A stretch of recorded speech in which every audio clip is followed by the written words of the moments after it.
Bismillahirrahmanirrahim. Asyhadu alla ilaha illallah wa asyhadu anna Muhammadan Rasulullah. Aku bersaksi tiada Tuhan selain Allah.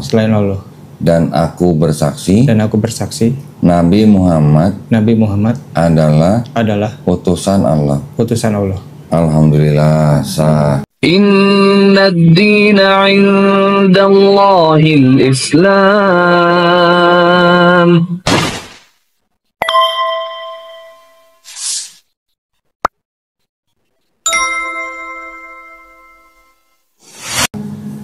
Kevin sudah muslim, sudah menjadi saudara saya dalam satu iman. Amin. Ya, mudah-mudahan istiqomah. Ya. Alhamdulillah. Baik, nah ini tolong ditanda tangan di atas materai, terus nama juga.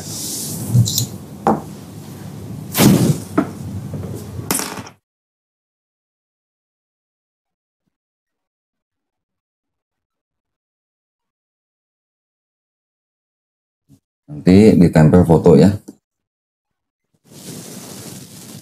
Ditempel foto nanti di rumah, ini bisa pulangin. Sip. Tolong nanti segera urus penggantian KTP, penggantian agama di KTP. Ya, itu KTP-nya cari informasi di kelurahan ke petugas Dukcapil, gitu ya. Tadi kan KTP-nya Bogor ya. Ya. Nah, coba cari tahu kalau enggak ada nggak aplikasi yang untuk mengganti keterangan agama di KTP. Kalau di Jakarta ada namanya aplikasi Alpukat. Saya nggak tahu kalau Bogor. Nanti cari informasi aja. Kemarin sih dari kelurahan sempat nanya, katanya disuruh gantinya sekalian setelah nikah aja karena kan berdekatan kayaknya. Kok ganti setelah nikah? Iya, jadi supaya nanti KTP-nya sekalian status pernikahan sama Oh, jadi ininya, sama sekalian agamanya. pengajuannya Lah, satu. tapi untuk menikahnya gimana nanti ke KUA kalau KTP-nya Kristen? Oh iya, Mungkin karena dengan surat dari kelurahan suruh bawa sertifikat aja sih. Oh, Sertifikat mungkin- ini. Bawa Iya. sertifikat terus ke KUA, nanti orang KUA-nya nanti memperbolehkan katanya. Oh, bawa sertifikat mualaf ini. Betul. Oh, oke. Sebagai Nanti digantinya surat sekalian pengantar aja berarti ya? status gitu. Oh, oke. Ya udah nanti diurus ya. Kata mereka sih. Hah? Kata mereka untuk ngirim belangko. Garis belakang. Yang kita minta nanti kalau Kevin sudah di KTP-nya sudah berubah, agamanya sudah Islam, tolong KTP-nya difoto kirim ke kita. Ya, itu Ke nomor penting. yang- Itu penting buat kita ya, supaya kita tahu yakin bahwa mualaf kita sudah ganti KTP. Ya, itu yang penting ya. Terus ini saya masukin ke sini dulu. Kalau sebenarnya prosesnya cepat sih, diganti juga nggak masalah ya. Sebenarnya ganti keterangan agama di KTP itu nggak sampai sehari juga jadi. Langsung jadi ya. Kenapa harus nunggu setelah nikah? Lama amat. Nggak, kemarin kan cuma saran dari mereka, cuman kalau Kayaknya itu biar sekali jalan mereka. Iya. Biar nggak bolak-balik. Belangko berapa duit sih ya? Makanya. Nah, gini, ini ada beberapa yang kita mau serahkan ke Kevin. Ini ada buku petunjuk sholat, ya. Ini dibaca-baca dulu, nanti bisa sambil praktek sholatnya, ya.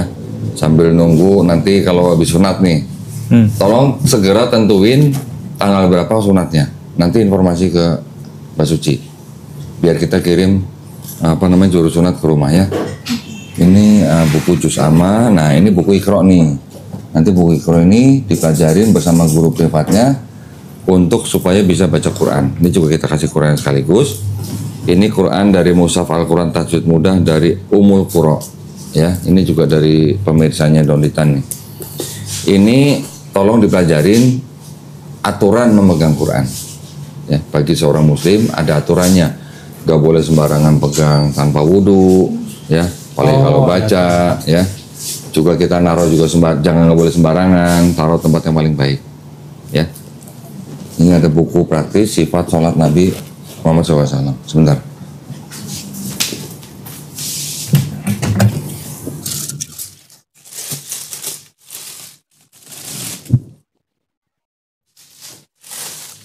Nah, ini ada sejumlah uang. Ini yang disebut dengan uang zakat, ya. Karena orang yang baru masuk Islam itu memang salah satu dari 8 kelompok orang yang berhak menerima zakat. Ya, tolong diterima aja, jangan dilihat jumlahnya. Ini hanya bentuk kepedulian kita aja buat orang-orang yang baru masuk Islam. Oke. Nah, ini sarung nih, sarung dari BHS Tech, sarung Atlas, cocok nanti kalau buat habis sunat. Ya. Kita juga kasih sajadah yang ada contekannya. Dulu sekolah nyontek ya? Oh, Sering. ya. Ini kita kasih sajadah ada contekan bacaan sholatnya.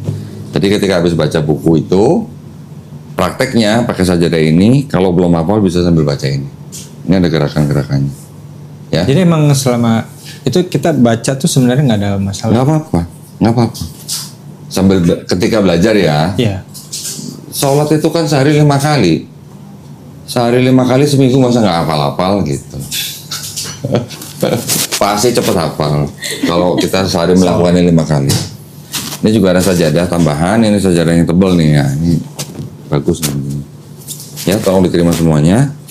Baik, terima kasih. Sama-sama.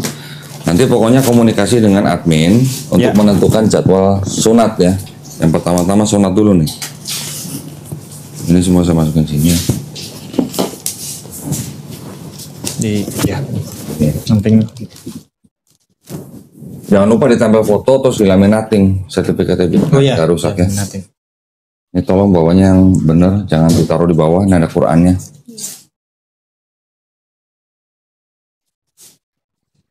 Ini aja. Ya.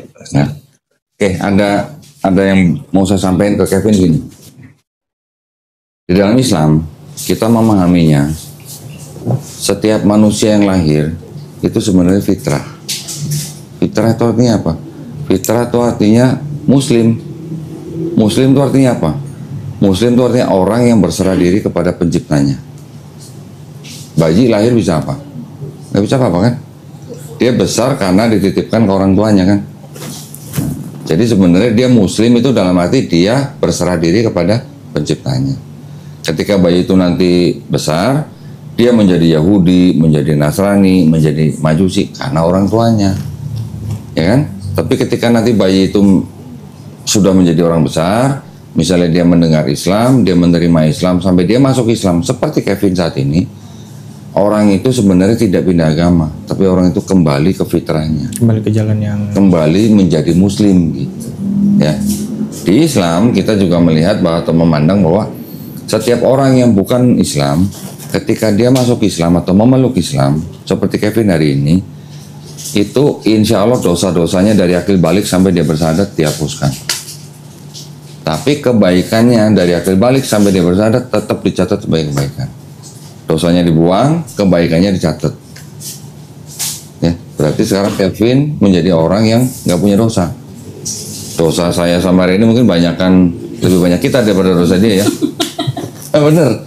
Di Islam tuh begitu. Ketika ada orang mau memeluk Islam, dosanya 0, balik lagi ke 0 kata gitu. Argonya gitu balik ke 0 gitu. berarti kalau yang tadi 7 kali syahadat tuh balik lagi 0 terus. Kalau itu mau udah lain cerita itu. itu udah malah nambah itu dosanya. Ya, jadi karena Kevin sekarang nggak punya dosa, tolong doain kita semua.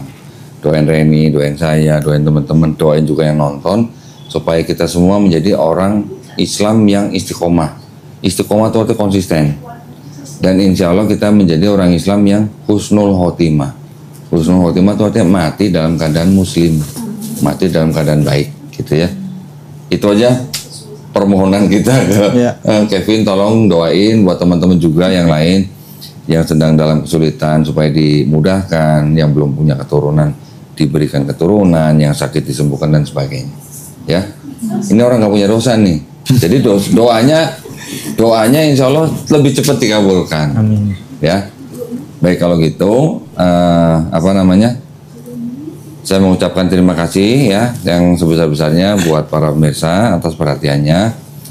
Mudah-mudahan kesaksian kita ya yang menyaksikan saudara Kevin Gabriel Jason ini memeluk Islam juga menjadi amal pahala buat kita ya. Amin ya rabbal alamin.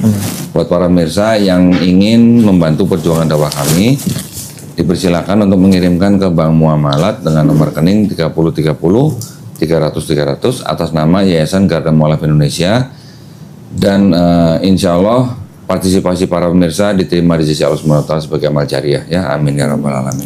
Baik, kalau gitu kita pamit undur diri. Insya Allah kita ketemu di konten lainnya.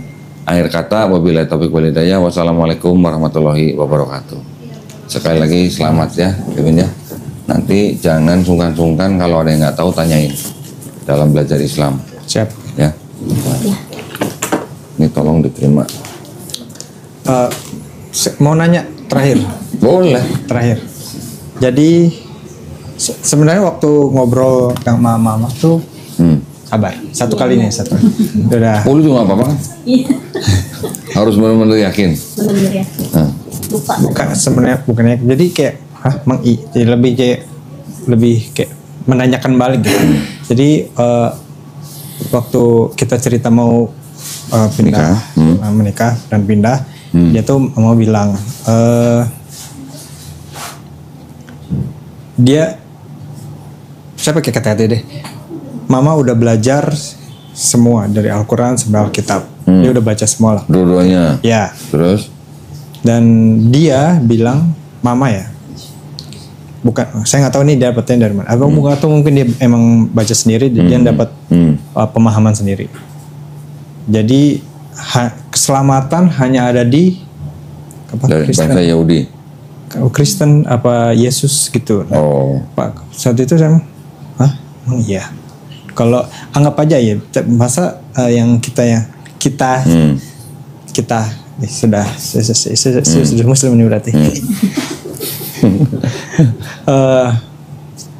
Masa masuk neraka gitu, anggapannya ya waktu itu saya belum, memang masih pikirannya kenapa hanya ada di Kristen gitu, kenapa hanya yang mengikuti Yesus, kenapa hanya yang masuk Kristen yang dia punya penyelamatan, dan gimana yang lain, kenapa yang lain masuk neraka, padahal kan gitu ya.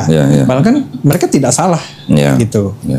Gini, satu-satunya agama di luar Kristen yang beriman kepada Yesus Kristus itu Islam. Iya betul. Ya, karena hanya di Islam yang kita mengimani Yesus Kristus sebagai apa? Sebagai nabi. Kan dua agama ini yang punya perspektif berbeda tentang satu sosok, yaitu Yesus atau Isa Al-Masih. Ya kan? Di Islam kita mengimani Yesus atau Isa sebagai nabi. Kristen menuhankan Yesus atau Isa ini sebagai Tuhan. Kalau mamanya bilang bahwa keselamatan hanya ada di dalam Yesus sebagai orang Kristen, itu haknya mamanya. Itu hak yang penuh ya buat mama Kevin.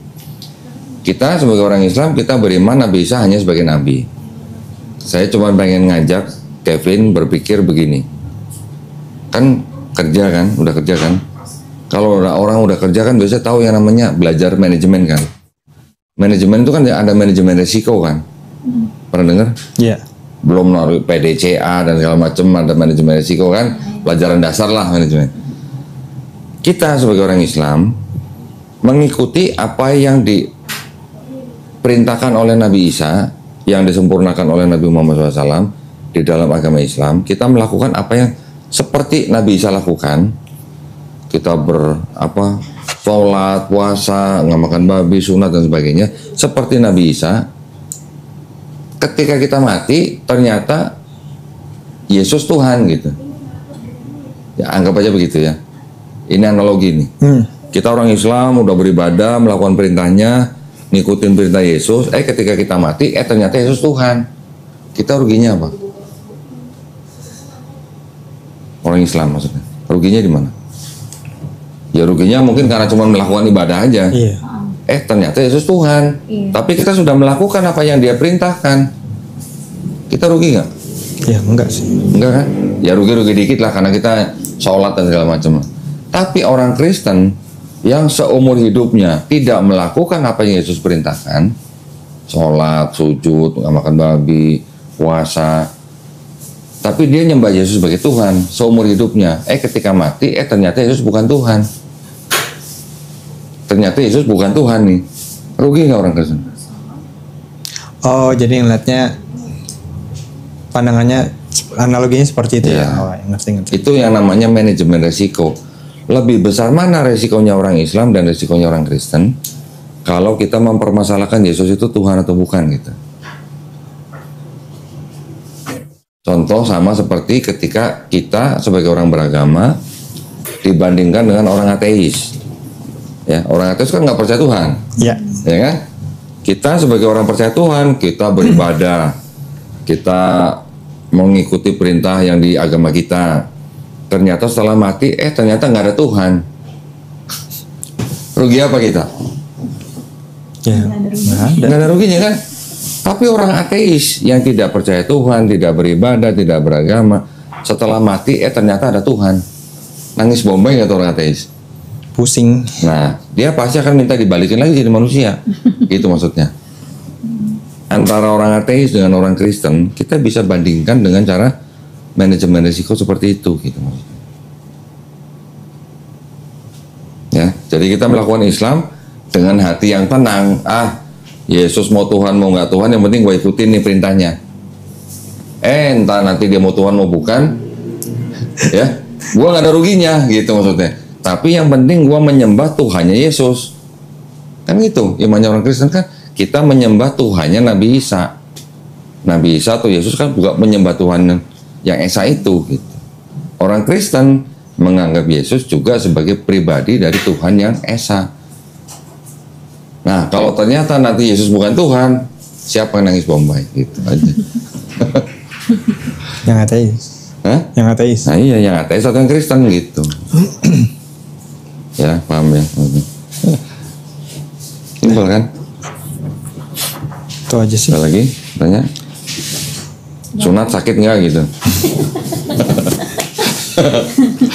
Even kalau Enggak sakit. Even kalau sakit kayaknya pernah yang lebih sakit. Iya, bener. Sakit sebentar doang. Ada lagi nggak? Cukup? Yang Atau mau ada lagi? ditanyain gitu sebelum pulang nih. Sebelum pulang. Nanti pas lagi di jalan ada Besok. lagi yang pengen ditanyain. Biasanya gitu. Oke, nggak apa-apa. Nanti di jalan, di rumah, kalau udah pulang, ada pertanyaan lagi, jangan sungkan-sungkan kirim ke admin atau kirim saya. Sekalian saya juga minta nomor HP-nya. Karena nanti kalau kita ada acara apa-apa, kita kan undang. Ya, nanti kalau ada acara pengajian atau apa, kita undang. Kevin, Gabriel, Jason, Luis. Tolong dicatatnya nomor. Nanti saya WA.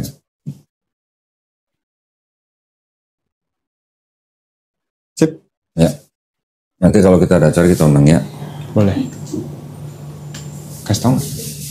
Yang tadi. Apa? Ya apa? Kalau diundang,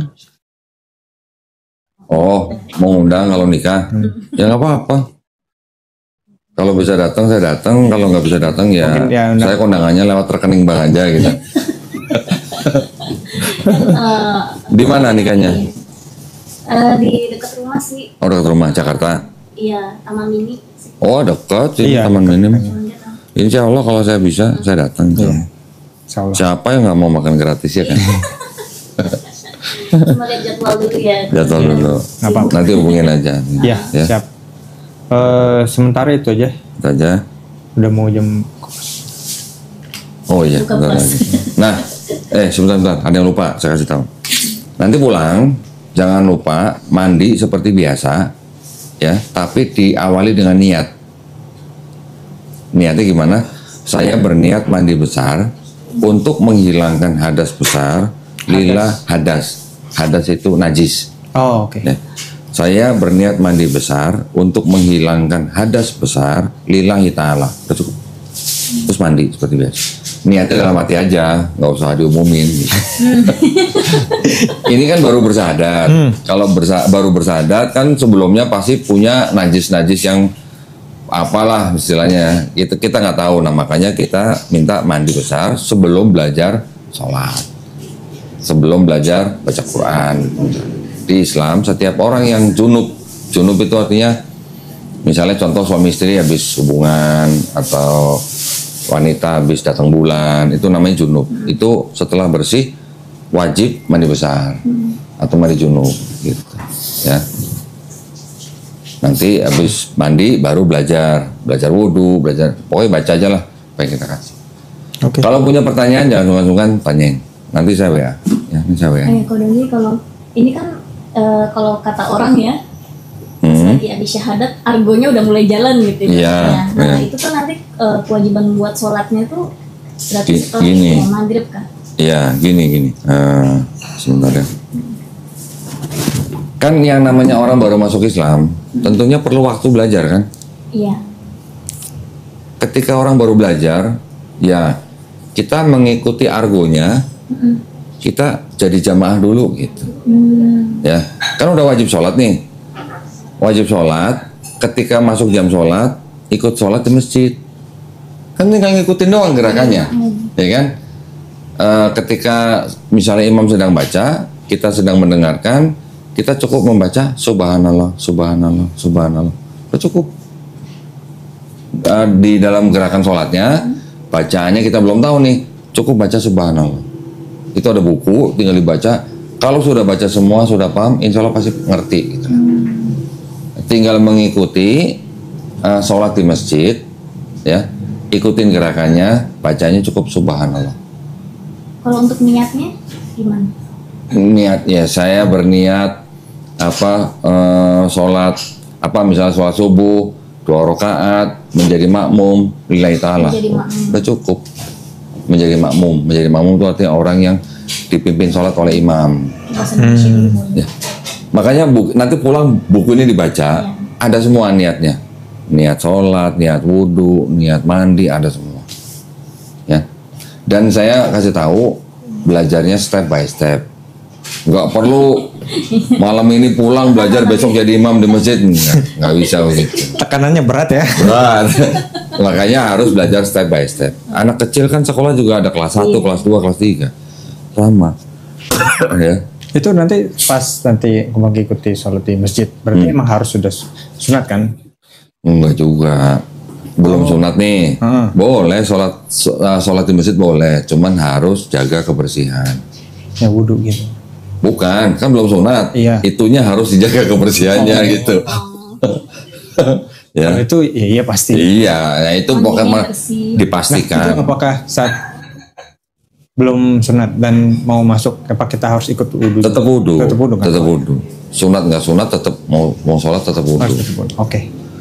Sebenarnya wudhu itu bukan hanya pas mau sholat aja. Mau masuk masjid pun sebaiknya kita wudhu. Bahkan kalau kita bisa menjaga wudhu, wah itu akan jauh lebih baik. Batal misalnya nih, kita wudhu lagi, batal wudhu lagi, itu jauh lebih baik malah. Jadi nggak harus mau sholat harus baru wudhu gitu. Wudhu itu adalah sesuatu yang bisa kita jaga. Ya. Jangan khawatir, belajar Islam boleh step by step. Nggak harus langsung borongan, paket kejar semalam gitu, enggak. Allah juga tahu lah kemampuan manusia. Pada waktu belajar, Allah juga paham lah istilahnya nggak harus langsung melebihi kemampuan manusia. Kita yang udah belajar ini kan kita belajar tahunan, istilahnya prakteknya tahunan. Nah bagaimana orang yang baru masuk supaya sama dengan kita, ya nggak bisa, pelan-pelan. Di masjid pun nanti kalau misalnya nggak bisa takut salah bilang aja malah gitu yang tadi bantuin. Ikutin aja gerakan. Nah cuman gini nanti hati-hati takutnya. Jadi imam. Oh iya, itu dia makanya. Lah, saya paling depan nih. Tiba-tiba dia nepok nih. Makanya kalau kita ke masjid, makanya kalau kita ke masjid sebagai orang yang baru belajar, jangan sampai telat ke masjidnya. Ya, sebelum azan kita udah di masjid gitu. Jadi ketika udah mulai sholat, kita udah ngikutin gitu. Nah, jadi kita hanya menjadi makmum, insya Allah nggak salah.